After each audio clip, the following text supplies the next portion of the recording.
Speaker. It is my honour to rise and speak in support of Bill 20, the Climate Leadership Implementation Act. The title is the core of this NDP government and this NDP caucus. It recognizes the responsibility we have to the environment, to Albertans, Canadians, and the world, and it acknowledges the impact that climate has on it. It asks that we do what Alberta does best, and that is to be leaders. And it commits to implementation, which was sorely lacking from the previous government. You can't just talk about how great it would be if you could do something about the environment. Every day is precious time that we are losing. The world evolves and adapts with time, periods of time that we cannot contemplate, billions of years, not thousands of years as some opposition would plug their ears and try to believe. What we have done since the Industrial Revolution is attempt to force this planet to expedite this process in a way that it simply cannot bear. This problem is not going to be addressed in any sort of meaningful way without strong leadership. Leadership under a minister that has shown resolute strength and integrity. This government asked Dr. Andrew Leach to undertake extensive consultation and engage communities and to lead a panel of experts.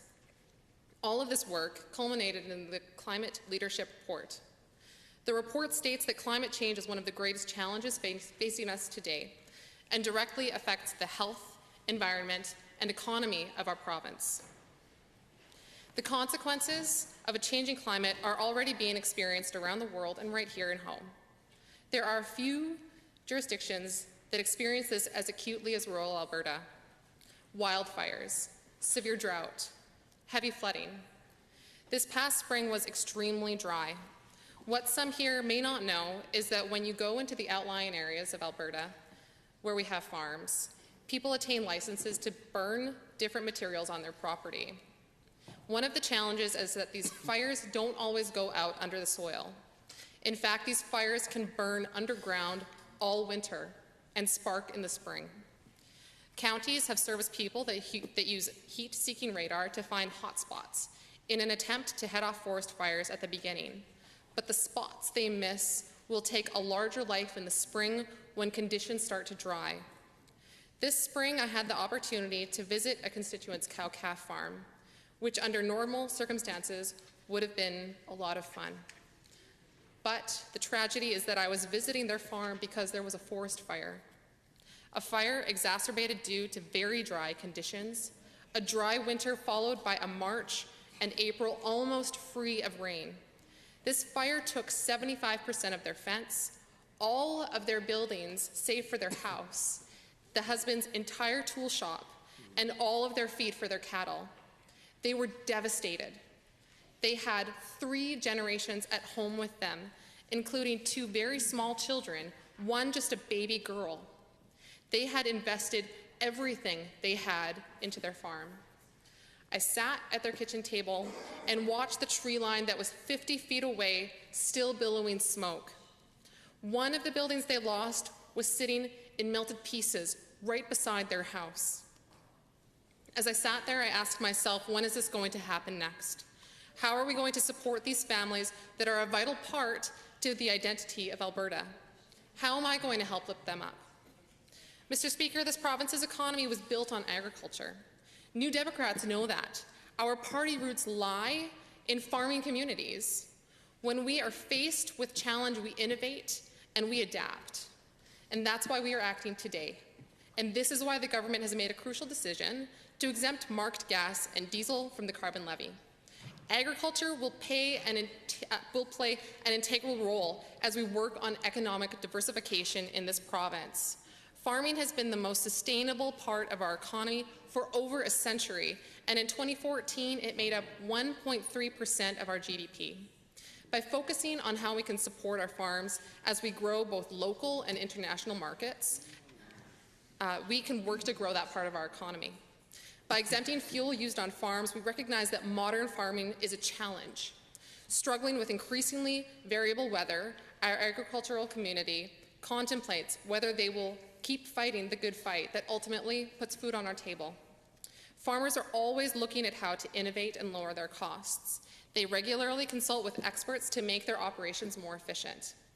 Farms are already putting solar on their buildings. They don't want to be subject to the fluctuating costs of energy when they know they can make themselves self-sufficient.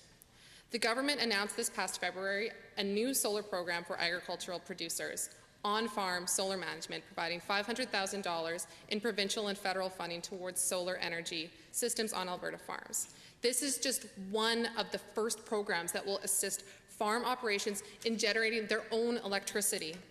Programs such as these can be administered through the second part of this Act that will introduce a lean agency named Energy Efficiency Alberta.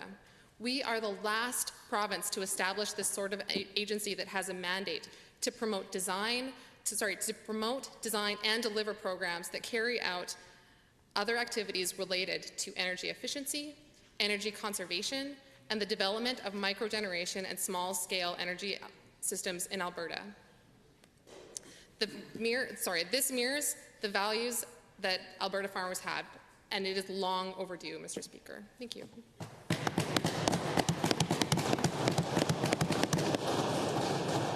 Uh, 29-2A.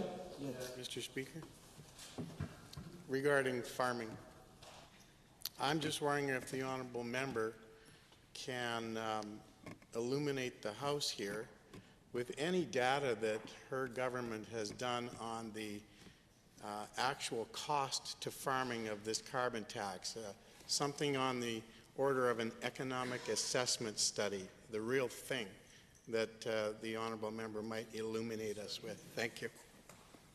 Honourable member. Speaker, I appreciate the question from the honourable member. The cost is that person's farm. The cost is the feed that that person needs to now replace. The tens of thousands of dollars that it will cost to get that farm back up and running. All of the feed, the buildings, that person's tools that they had just bought to have a business that would supplement their farm income. It is very difficult in today's world to make a good living at farming. That's why we have so many people that have off-farm income jobs in oil and gas. And that's one of the reasons why we have this Climate Change Implementation Act, because we need to find market access, because while we need to grow farming in Alberta, we are still dependent on oil and gas. And I know most of the farmers that I meet, they either work off-farm in oil and gas or their family does. So those are the costs. The costs of doing nothing is to continue to sell and our resources at a discount by shipping it by rail. And the real costs is the emotional burden on these families that put everything, they put their entire lives into their farming operations. And when they lose it, it is very difficult to get their feet back underneath them. That's the cost. Thank you.